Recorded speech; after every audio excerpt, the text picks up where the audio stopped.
Katamari Damacy. Damacy is a very weird game.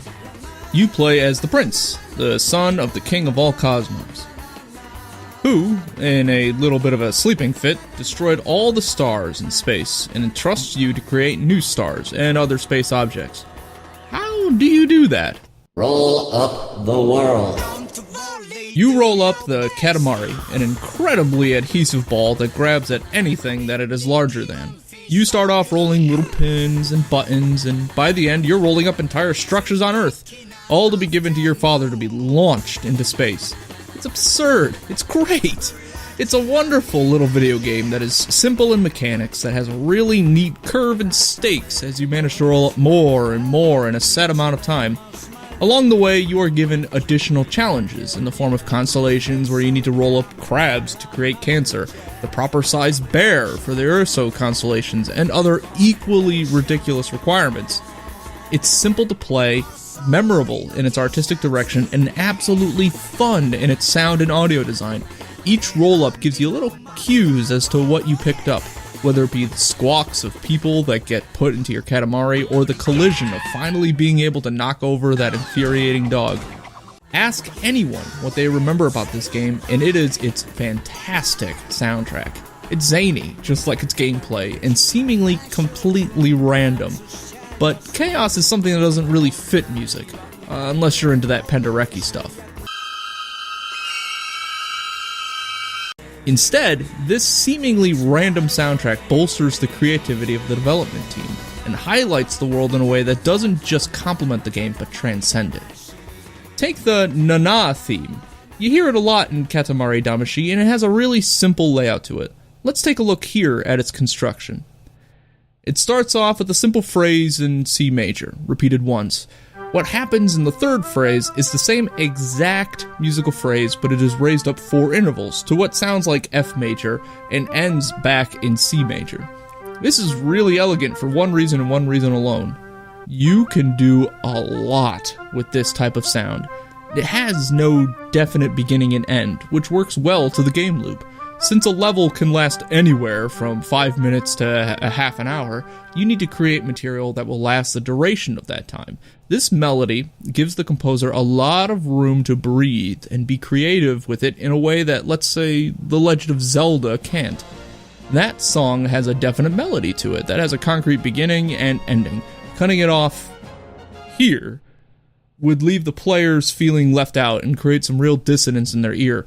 Katamari's theme doesn't have this problem. Instead, you could just loop it for however long the level is and never feel like you're missing out on the audio action.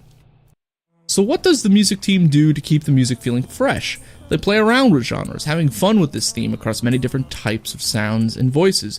At times, the music is played primarily on synths, sometimes a mix of audio samples and synths, and other times by full-blown live audio with J-pop stars. Even in the middle of a track, you'll hear synth layered over audio samples, layered over real vocals, which is then put through its own synthesizer to create a new effect. It is nuts. It's nonsense. You can just imagine the music team sitting in a room throwing darts at the board to try to find out what they're going to be recording that day. Que Sera Sera stands out as a track fulfilling some sort of need for the crooners of middle 20th century.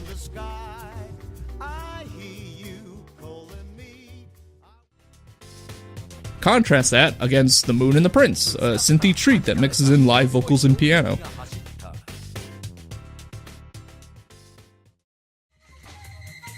The Last Samba feels like it would be more at home in Rio than in a video game.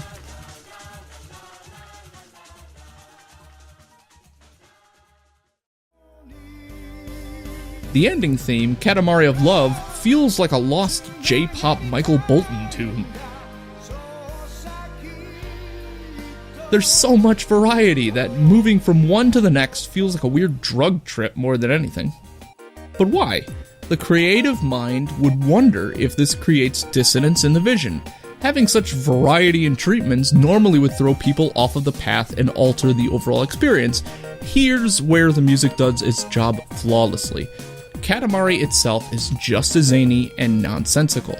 At times it's a funny romp rolling through someone's living room, at other times it's a pseudo-melodrama about kids trying to figure out what happened to the stars. The king of all cosmos himself is both a dominating figure with a protruding bulge that is not afraid to punish the prince for not completing his task, and at other times is a charming figure who talks about his reverence for Earth's cultures.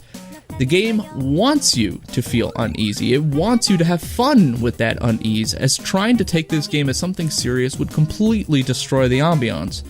It sends you out a microscopic prince of the cosmos and tasks you with rolling up everything in sight to create a star. That premise alone is chaotic, and the switching in genres just confirms this. It is weird, it is abstract, but what you play through could be described as a particularly good fever dream. But I think more than anything, this is just Katamari Damacy.